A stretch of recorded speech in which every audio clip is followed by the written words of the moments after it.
أعوذ بالله من الشيطان الرجيم.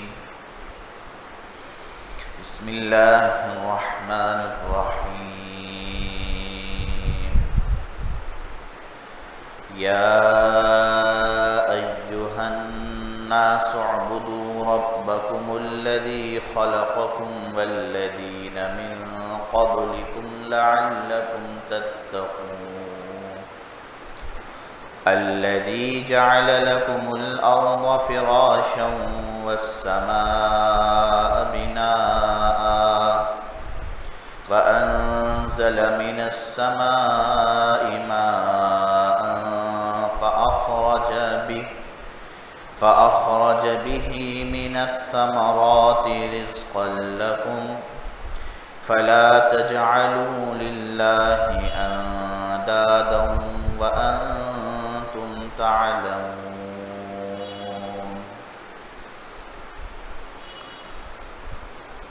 سبحانك لا علم لنا إلا ما علمتنا إنك أنت العليم الحكيم. اللهم صل على محمد وعلى آل محمد كما صليت على إبراهيم وعلى آل إبراهيم إنك حميد مجيد. اللهم بارك على محمد وعلى آل محمد كما باركت على إبراهيم وعلى آل إبراهيم إنك حميد مجيد. أستغفر الله ربي من كل ذنب وأتوب إليه. أستغفر الله ربي من كل ذنب وأتوب إليه. أستغفر الله ربي من كل ذنب وأتوب إليه. یا ایھا الناس، اے لوگو، اعبدوا ربکم، عبادت کرو اپنے رب کی، الذی خلقکم والذین من قبلکم، جس نے پیدا کیا ہے تمہیں اور تم سے پہلے گزر گئے لوگوں کو، لعلکم تتقون، تاکہ تم ڈرو، الذی جعل لکم الارض فراشا، اس رب کی عبادت کرو جس نے تمہارے لیے زمین کو بچھونا بنایا ہے، والسماء بناء، اور آسمان کو چھت بنایا ہے، وانزل من السماء ماء، اور اس نے آسمان سے پانی اتارا، فأخرج به من الثمرات رزقا لکم، پس اس پانی کے ذریعے اس نے پھل اگا دیے تمہارے لیے غذا اور رزق، فلا تجعلوا للہ اندادا، پس تم اللہ کے ساتھ کسی کو شریک نہ بناؤ، وانتم تعلمون، اور جب کہ تم جانتے بھی ہو۔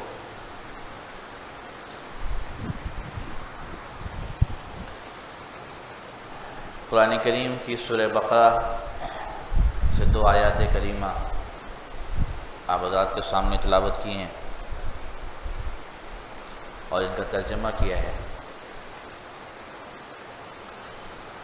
ان آیت کریمہ میں اللہ تعالی نے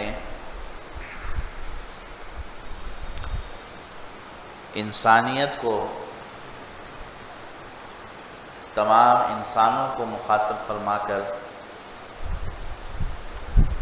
اپنی عبادت کا حکم دیا ہے۔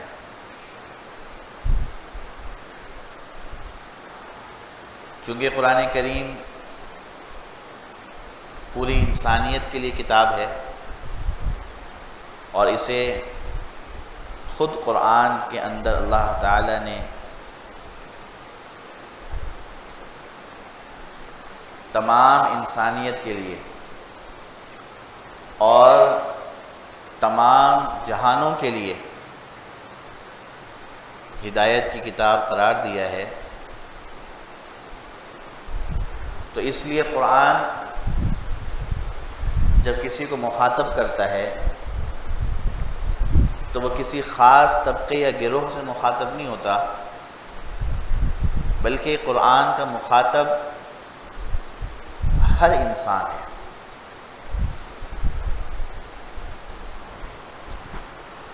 جب یہ قرآن نازل ہوا تب سے لے کر قیامت قائم ہونے تک جتنے بھی انسان دنیا میں مقدر ہیں وہ سب اس قرآن کا مخاطب ہے۔ اس لیے یہ قرآن جب مخاطب کرتا ہے، اللہ تعالیٰ جب فرماتے ہیں یا ایھا الناس، اے لوگو، اے انسانوں، تو تمام انسانیت اس کا مخاطب ہو جاتا ہے۔ گویا اس میں مسلمانوں کو تو خطاب ہے ہی،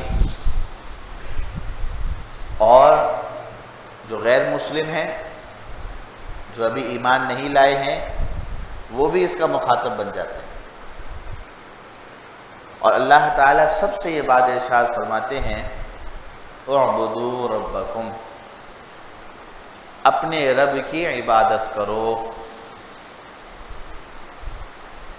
کیوں؟ آگے اس کی وجہ بیان فرمائی کہ بھئی اللہ نے کسی اور کی عبادت کرنے کا حکم نہیں دیا بلکہ منع کیا، ورنہ شیطان نے تو انسانوں کو گمراہ کر کے جانے کس کس کی عبادت میں لگایا۔ لیکن قرآن میں اللہ تعالیٰ جب انسان کو یہ کہتے ہیں کہ اللہ کی، اپنے رب کی عبادت کرو، تو اس کی دلیل یہ ہے، اس کی وجہ یہ ہے، الذی خلقکم والذین من قبلکم، وہ رب جس نے تمہیں پیدا کیا اور تم سے پہلے بھی جو لوگ گزرے ہیں ان کو بھی اسی نے پیدا کیا ہے۔ تو جب خالق وہ ہے اور صرف وہی ہے، جب پیدا کرنے والا وہ ہے، تو عبادت کے لائق بھی صرف وہی ہونا چاہیے۔ اللہ نے انسان کو بڑا معزز اور مکرم بنایا ہے۔ لقد خلقنا الانسان فی احسن تقویم، یہ سب انسانوں کے لیے ہے کہ ہم نے بہترین ڈھانچے میں انسان کو ڈھالا ہے۔ اس میں سب کو اللہ فرماتے ہیں، انسان کی تخلیق اللہ نے فرمائی، اللہ نے انسان کو دنیا میں بسایا، جو مقام، مرتبہ، عزت اور شرافت اور کرامت انسان کو اللہ نے دیا ہے، تو اس کا تقاضا تو یہ ہے کہ اسے کسی کے آگے جھکنا نہیں چاہیے۔ جی، کوئی شریف آدمی ہوتا ہے، باعزت گھرانے کا فرد، تو کسی کے آگے سر نہیں جھکاتا، اپنی عزت کو کہیں خاک میں نہیں ملاتا۔ اور یہاں تو کیا ہے، یہاں تو پیشانی بھی زمین پہ رکھ دینی۔ یہ پیشانی، یہ سر انسان کے جسم میں سب سے معزز عضو ہے، سب سے معزز عضو اس کی پیشانی ہوتی ہے۔ اس پیشانی کو زمین پہ رکھ دینا ہے، اسے خاک میں ملا دینا ہے، تو ظاہر ہے کہ جب اتنے عزت و شرافت والی مخلوق کو، انسان کو اللہ تعالیٰ یہ حکم دے رہے ہیں، تو کسی ایسے کے سامنے تھوڑی کہیں گے کہ تم کسی کے بھی آگے جھک جاؤ۔ جی، سوائے اللہ کے جس نے تمہیں پیدا کیا ہے۔ یہ جو خلقنا الانسان فی احسن تقویم ہے، یہ جو احسن تقویم تمہیں دی ہے، یہ جو خوبصورت اور بہترین تمہیں بنایا ہے، یا ایھا الانسان ما غرک بربک الکریم الذی خلقک فسواک فعدلک فی ای صورت ما شاء رکبک۔ اے انسان، تمہیں تمہارے کریم رب سے کس چیز نے دھوکے میں ڈال دیا؟ کس نے تمہیں اپنے کریم رب سے بہکا دیا؟ جس نے تمہیں پیدا کیا، پھر اس نے تمہارے اعضاء ٹھیک ٹھیک بنائے، اس نے تمہارے جسم کو صحیح پیدا کیا اور عدل کے ساتھ، اور جس صورت میں اللہ نے چاہا اس صورت میں اللہ نے تمہیں بنا دیا۔ تم اس رب سے، اس پروردگار سے کس دھوکے میں پڑ گئے؟ تو اللہ نے جو یہ انسانیت کو، انسان کو جو مقام دیا ہے، قرآن کریم میں اور بھی جگہوں پر اس کے مختلف نظیریں ملتی ہیں کہ یا بنی آدم قد انزلنا علیکم لباسا یواری سوآتکم وریشا، اے آدم کی اولاد، ہم نے تمہارے لیے لباس اتارا ہے، وہ لباس جو تمہارے جسم کے اعضاء کو چھپائے اور تمہارے لیے باعث زینت بنے، وَلِبَاسُ التَّقْوَى ذَلِكَ خَيْرٌ۔ البتہ یاد رکھو کہ جیسے ایک ظاہری لباس ہوتا ہے جو انسان اپنے جسم پہ پہن لیتا ہے تو اس کا جسم ڈھک جاتا ہے، کوئی عیب ہو چھپ جاتا ہے، یہ اعضاء انسان کے جسم کو زینت بخشتا ہے، یہ لباس انسان کے اعضاء کو زینت بخشتا ہے، اسے حسن دیتا ہے۔ تو ایسے ہی ایک چیز تقویٰ بھی ہے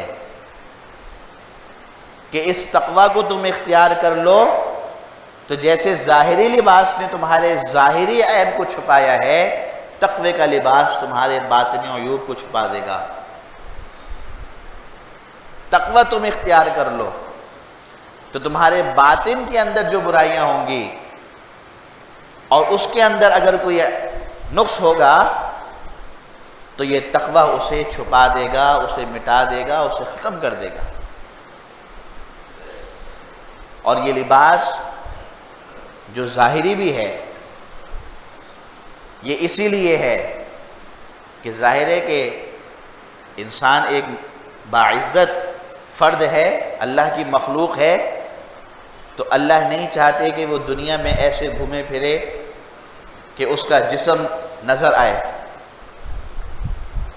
یا اس سے بے حیائی اور فحاشی پھیلتی ہو۔ یہ سراسر انسان کی فطرت کے خلاف ہے بے لباس ہونا، بے لباسی فطرت کے خلاف ہے۔ یعنی ہم چونکہ دین اسلام کی بات کرتے ہیں اور ہم پورے یقین کے ساتھ یہ بات کہتے ہیں، پورے اعتماد سے یہ بات کہتے ہیں کہ یہ فطرت ہے، انسان کی فطرت، یہ جو دین ہے، یہ اسلام، یہ ہماری فطرت ہے۔ جس روز سے یہ دنیا میں آیا ہے اس روز سے اس نے انسانیت کی قدم قدم پر رہنمائی کی ہے، چاہے وہ زمانہ ہو کہ جب اسلام کا سورج طلوع ہوا تھا، جب آج کی طرح ترقی یافتہ دور نہیں تھا اور وہ ایک دنیاوی اعتبار سے، ترقی کے اعتبار سے ایک پسماندہ دور سمجھا جاتا تھا، تب بھی آپ دیکھیں اسلام کی رہنمائی وہاں پر تھی۔ اور آج کے زمانے میں بھی کہ جب انسان نے اتنی ترقی کی کہ وہ اس زمین کی حدوں سے بھی باہر جانے لگا، فضاؤں میں بھی اڑنے لگا، تو یہاں بھی اسلام رہنمائی کے لیے موجود ہے یا نہیں ہے؟ یہ فطرت ہے انسان کی، یہ سراسر انسانی فطرت کے مطابق ہے، اور اس کی وجہ یہ ہے کہ یہ دین اعتدال کا دین ہے، اس میں افراط تفریط نہیں ہے، اس میں کسی ایک جانب جھکاؤ نہیں ہے، حد درجے نرمی یا تشدد نہیں ہے، اعتدال ہے۔ آپ یہ دیکھیے کہ حضور صلی اللہ علیہ وسلم کی سیرت میں، آپ کی حیات طیبہ میں ہم کو ہر قسم کی رہنمائی مل جاتی ہے۔ قرآن نے آپ کی سیرت کو اسوہ حسنہ، بہترین اسوہ بھی قرار دیا ہے، اور اکملت لکم دینکم فرما کر دین کی تکمیل کا بھی اعلان کیا ہے کہ ایسا نہیں کہ کوئی دین ناقص ہے، حسن بھی ہے جی اچھا بھی ہے، بہترین بھی ہے، اور کامل اور مکمل بھی ہے۔ اس کے اندر اللہ تعالیٰ نے کوئی نقص نہیں چھوڑا۔ تو آج اگر انسان اس دین سے، اگر اسلام سے وہ بغاوت کرتا ہے، وہ در حقیقت اپنی فطرت سے بغاوت کرتا ہے۔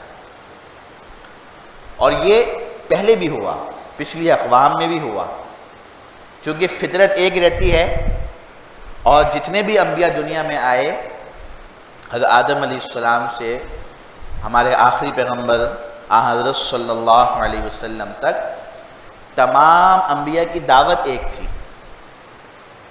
جی دعوت سب کی ایک تھی، جو بنیاد ہوتی ہے اللہ کی طرف، ایک اللہ کی طرف بلانا، یہ بنیاد سب کی ایک ہی تھی۔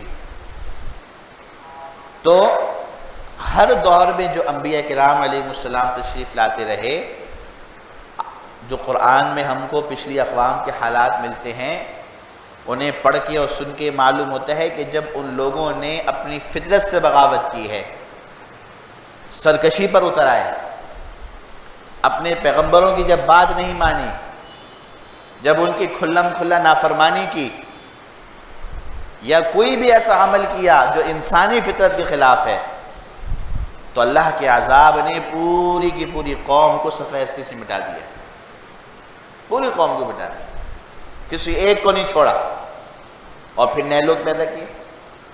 اور کوئی ایک دفعہ نہیں ہوا، بارہا۔ قوم نوح پہ الگ عذاب آتا ہے، قوم عاد پر الگ عذاب آتا ہے، قوم سمود پہ الگ عذاب آتا ہے، قوم لوط پہ اور عذاب آتا ہے، قوم شعیب پہ الگ عذاب آتا ہے، ہر ایک پہ بارہا عذاب آتے رہے۔ یہ تو اس امت کے لیے حضور صلی اللہ علیہ وسلم کی دعا ہے۔ آپ فرماتے ہیں میں نے اللہ سے یہ دعا مانگی تھی کہ یا اللہ میری امت پر کبھی ایسا عذاب نہ بھیجنا کہ یک بارگی ہلاک ہو جائے۔ یہ دعا اللہ تعالیٰ نے قبول فرمائی کہ پوری امت، اب امت میں سب شامل ہیں، مسلمان بھی شامل ہیں اور غیر مسلم بھی شامل ہیں تو وہ بھی امت۔ فرق یہ ہے کہ انہوں نے دعوت کو قبول نہیں کیا لیکن امت میں شامل ہیں۔ تو یہ رسول اللہ صلی اللہ علیہ وسلم کی دعا ہے جو سب کو لگی ہے، سب کے حق میں قبول ہوئی کہ اللہ نے اس امت کو، ورنہ اس امت میں دیکھیے آپ، انسان نے کب کب نہیں اپنی فطرت سے بغاوت کی ہے۔ یہ بے حیائی کیا ہے؟ فطرت سے بغاوت ہے۔ اور یہ المیہ ہے، چونکہ ایسا ہونا ہے اور یہ قرب قیامت کی علامات میں سے ہے۔ حضور صلی اللہ علیہ وسلم کا ارشاد ہے کہ زمانہ جتنا قیامت کے قریب ہوتا جائے گا، بے حیائی بڑھتی جائے گی، فحاشی میں اضافہ ہوتا جائے گا، تو وہ چیز نظر آتی ہے۔ لیکن اس سے زیادہ خطرناک بات یہ ہے کہ انسان کی عقلوں پر جب پردے پڑ جاتے ہیں، کہ انسان جب دیکھتے بوجھتے سامنے جب اندھا ہو جاتا ہے اور وہ ان غیر فطری کاموں کا دفاع کرنے لگتا ہے اور فلسفے بگاڑنے لگتا ہے اور اپنے عقلی دلائل پیش کرنے لگتا ہے، اپنے فرضی مقدمات باندھ کر۔ اللہ نے انسان کو دنیا میں رہنے کے لیے یا ایھا الناس اتقوا ربکم الذی خلقکم من نفس واحدہ وخلق منها زوجها، جی جب اللہ نے تمہیں پیدا کیا ہے، انسان کو پیدا کیا تو اس کا جوڑ بھی پیدا کیا۔ وَخَلَقْنَاكُمْ أَزْوَاجًا، اللہ فرماتے ہیں ہم نے تم کو جوڑ جوڑ بنایا ہے۔ یہ انسان کی فطرت ہے اور اس کے لیے اسلام نے ایک پاکیزہ نظام دیا ہے۔ اس حدود سے اگر انسان بغاوت کرتا ہے یا اس سے باہر جاتا ہے، گناہ کی طرف چلا جاتا ہے، تو اس پر سزا بھی مقرر کی ہے، اس پر وعید بھی بیان کی ہے، دنیا کا بھی عذاب اور آخرت کا بھی عذاب۔ یہ جب انسان گناہ کرتا ہے نا، اور چونکہ گناہ تو ہو جاتا ہے، پھر خیال آتا ہے توبہ کرنے کا کہ اب ہم سے گناہ ہو گیا ہے، ہم توبہ کیسے کریں۔ ایک بہت اچھی بات ہے جو ایک بزرگ سے منقول ہے، اور یہ اگر ہم اس کو صرف ظاہری نہیں دل کے کانوں سے سن لینا اور بس ہر وقت اس کا استحضار رکھیں دماغ میں، تو انشاءاللہ آپ دیکھیے گناہوں سے چھٹکارا کتنا آسان ہوگا۔ حضرت ابراہیم بن ادہم رحمۃ اللہ علیہ ایک بزرگ گزرے ہیں،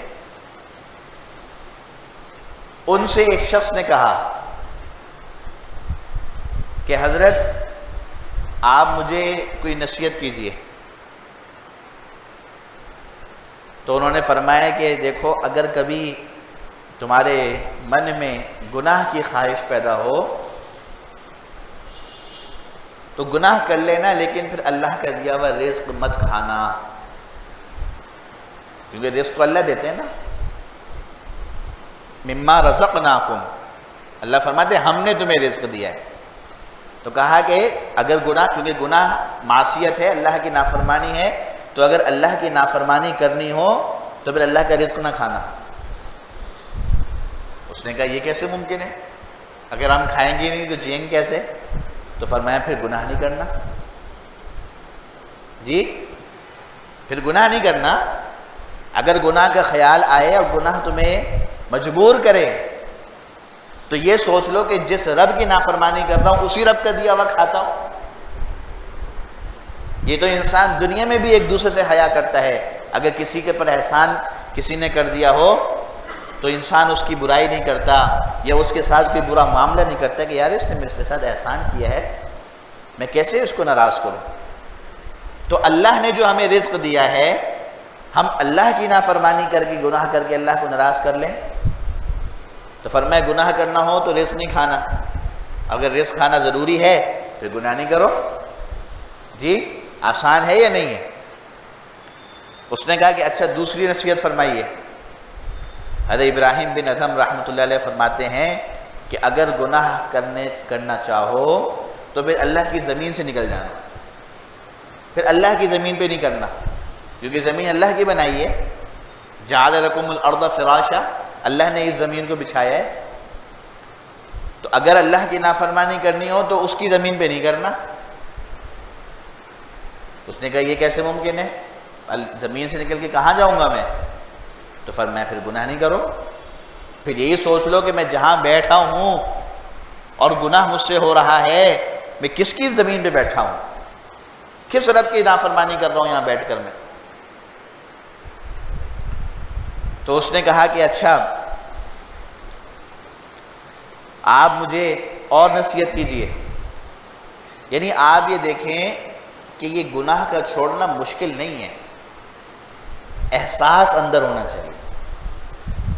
اگر کوئی گناہگار بھی ہو نا، لیکن اس کے دل میں اگر احساس ہو اور گناہ ہو جانے پہ شرمندہ ہو جاتا ہو، اصرار نہ کرتا ہو، ڈھٹائی نہ دکھاتا ہو، تو پھر اللہ تعالیٰ بھی معاف فرما دیتے ہیں۔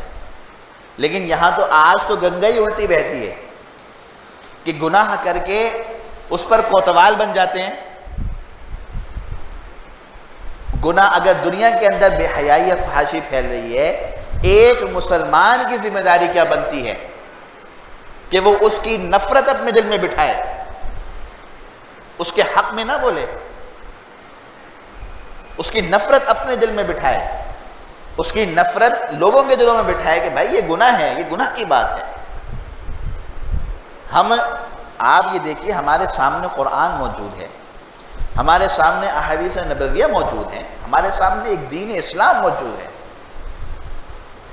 ہمارے دلوں میں خدا کا خوف ہے، ہمارے دلوں میں خدا کے عذاب کا ڈر ہے۔ یہ وہ چیزیں ہیں جو آج اجاگر کرنے کی ضرورت ہے،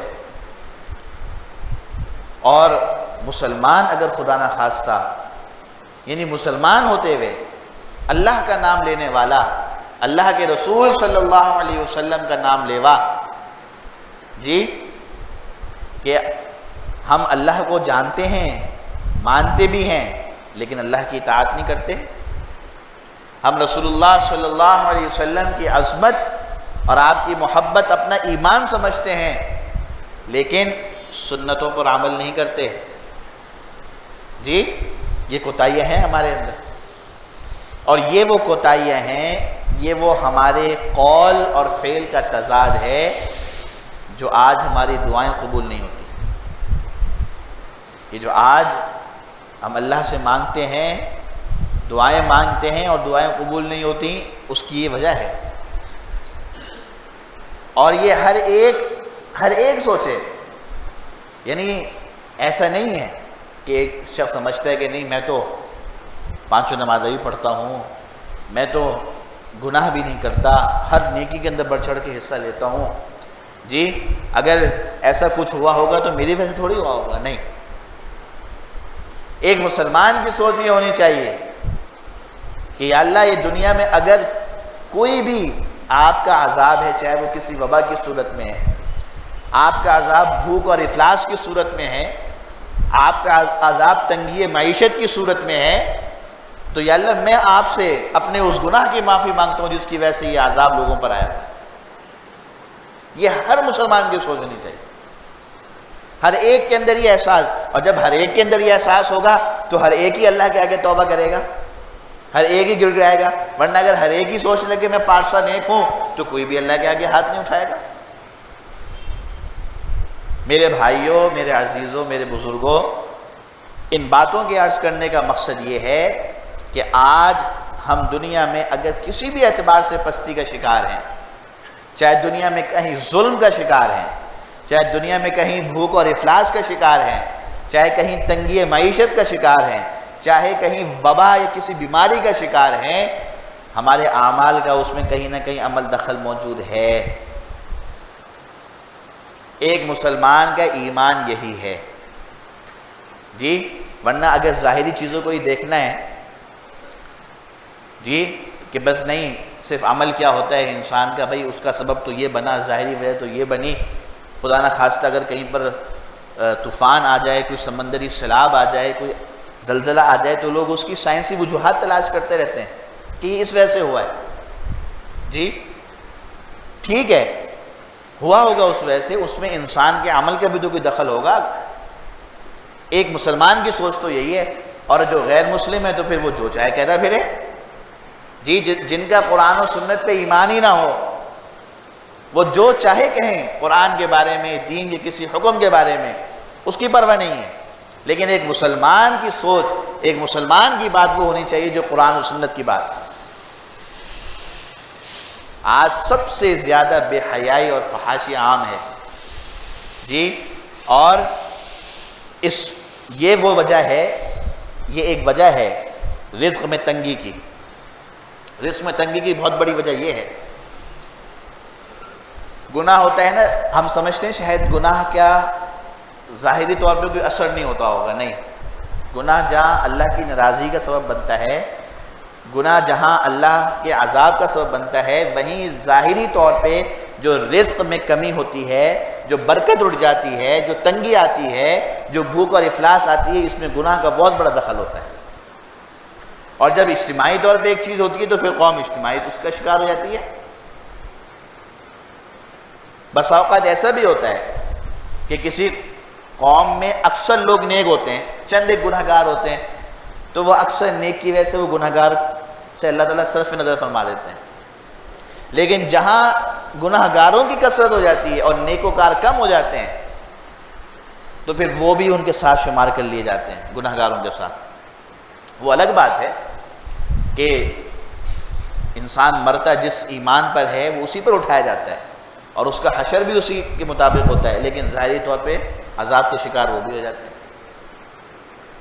تو میں عرض یہ کر رہا تھا کہ اللہ تعالیٰ نے جب ہمیں پیدا کیا، اس کائنات کو پیدا کیا، خالق وہ ہیں تو عبادت کے لائق بھی صرف وہی ہیں، اس کے سوا کوئی نہیں۔ یہ جو توحید ہے، اللہ وحدہ لا شریک کا جو ایمان ہے ہمارا، یہ ہمارے ہر عمل کی بنیاد ہے، ہر عمل کی۔ جب یہ توحید پختہ ہوتی ہے تو اعمال کے اندر نکھار آتا ہے۔ تو فرمایا کہ عبادت کرو اس رب کی جس نے تمہیں پیدا کیا ہے، تم سے پہلوں کو بھی اس نے پیدا کیا تھا، لعلکم تتقون، تاکہ تم ڈرنے والے ہو جاؤ۔ الذی جعل لکم الارض فراشا، وہ رب جس نے تمہارے لیے اس زمین کو بچھونا بنایا، اس زمین کو فرش بنایا ہے، تمہارے لیے اس نے اس کو بچھایا ہے۔ والسماء بناء، اور آسمان کو چھت بنایا ہے۔ وانزل من السماء ماء، اور آسمان سے بارش کا پانی اس نے برسایا ہے۔ فاخرج به من الثمرات رزقا لکم، پھر جب وہ بارش کا پانی زمین میں جاتا ہے تو اس سے تمہارے لیے کھانے پینے کی اشیاء اور ثمرات یہ اللہ تعالیٰ تمہارے لیے اگا دیتے ہیں۔ اب دیکھیں یہ ظاہری طور پہ تو انسان اگر دیکھے کہ یہ تو ظاہری طور پہ ہی کام ہو رہا ہے کہ اگر آسمان سے پانی برسے گا تو ظاہر زمین سے اشیاء اگیں گی، لیکن یہ بھی تو دیکھیں یہاں پہ اللہ فرمانے کہ آسمان سے پانی برسا کون رہا ہے؟ خود تھوڑی برس رہا ہے، خود بخود تھوڑی نہ برس رہا ہے، ظاہری اسباب ہوتے ہیں اور وہ کام بھی کرتے ہیں، لیکن اللہ تعالیٰ مسبب الاسباب ہیں۔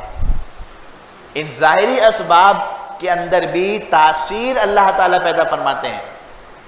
جب یہ تاثیر اس کے اندر پیدا ہوتی ہے تب یہ جا کے عمل کرتے ہیں۔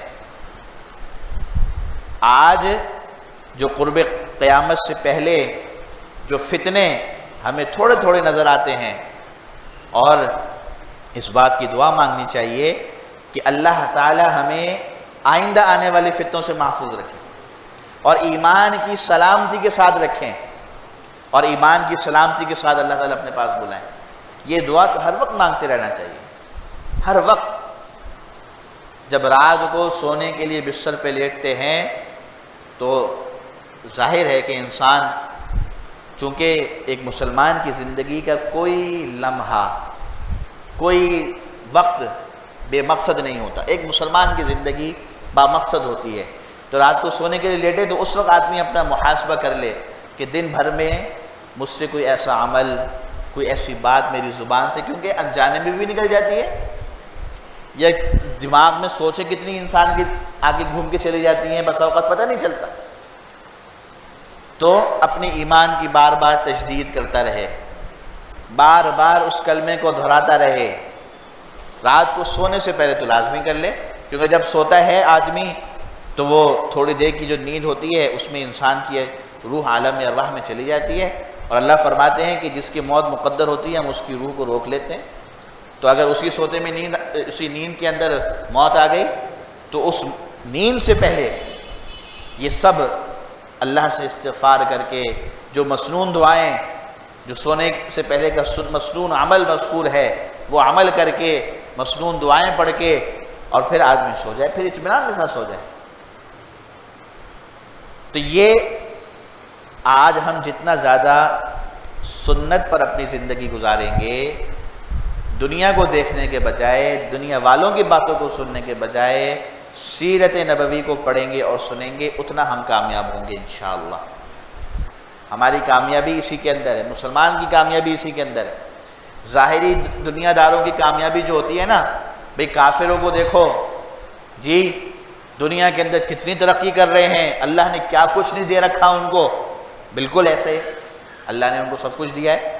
لیکن یہ بھی تو دیکھیں اللہ تعالیٰ کیا فرماتے ہیں کہ اللہ کے نظر میں اس دنیا کی قیمت مچھر کے پر کے برابر بھی نہیں ہے۔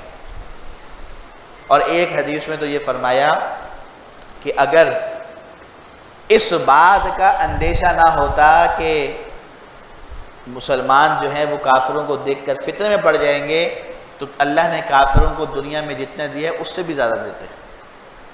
اللہ کے لیے ان چیزوں کی کوئی حیثیت ہی نہیں ہے، کافروں کو جو دیا ہے اللہ اس سے بھی زیادہ دے دیتے ہیں ان کو۔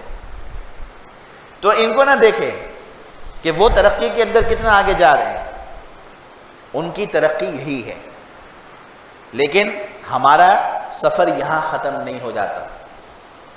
ایک مثال کسی نے بہت اچھی بیان کی کہ انسان جب پیدا ہوتا ہے مسلمان، اس کا سفر وہاں سے شروع ہو جاتا ہے، اور اصل منزل اس کی جنت ہے۔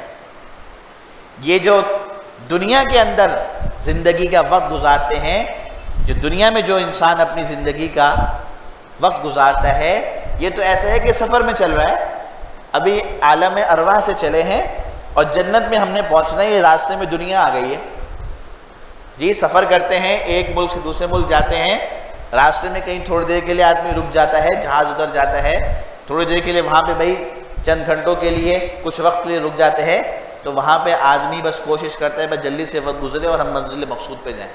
یہ دنیا کا راستہ جو درمیان میں اللہ نے دیا اس لیے دیا کہ بھئی جو منزل مقصود ہے جنت، اس کے لیے کچھ تیاری کا سامان بھی لے کے جاؤ نا، کچھ نقدی نیکیوں کی ہونی چاہیے، کچھ سرمایہ جی اللہ کو راضی کرنے کو سرمایہ ہونا چاہیے۔ یہ دنیا کی زندگی اس لیے دی، ورنہ اصل مقصود ہے جنت۔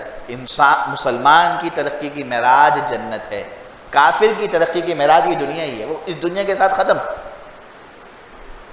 اور جب انسان مسلمان ہے، وہ جب اپنے رب کو راضی کرے گا اور جنت میں اللہ تعالیٰ نے جو اس سے وعدے کیے ہیں، آگے اسی رکوع کے اندر چند آیتوں کے بعد اللہ تعالیٰ نے ان وعدوں کا ذکر فرمایا ہے۔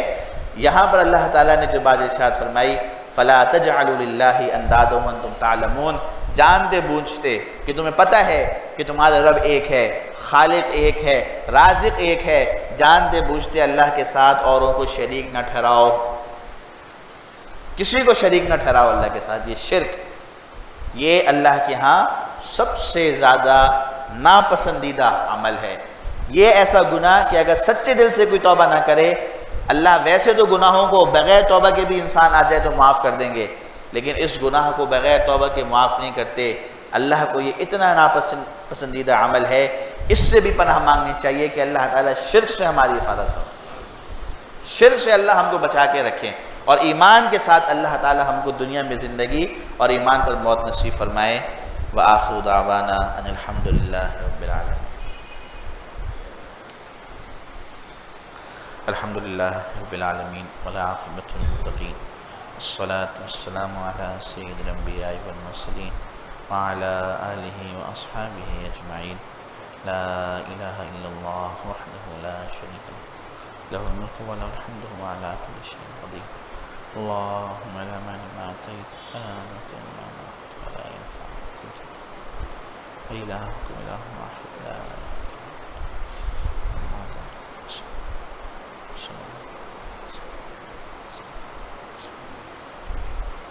برحمتك يا أرحم الراحمين۔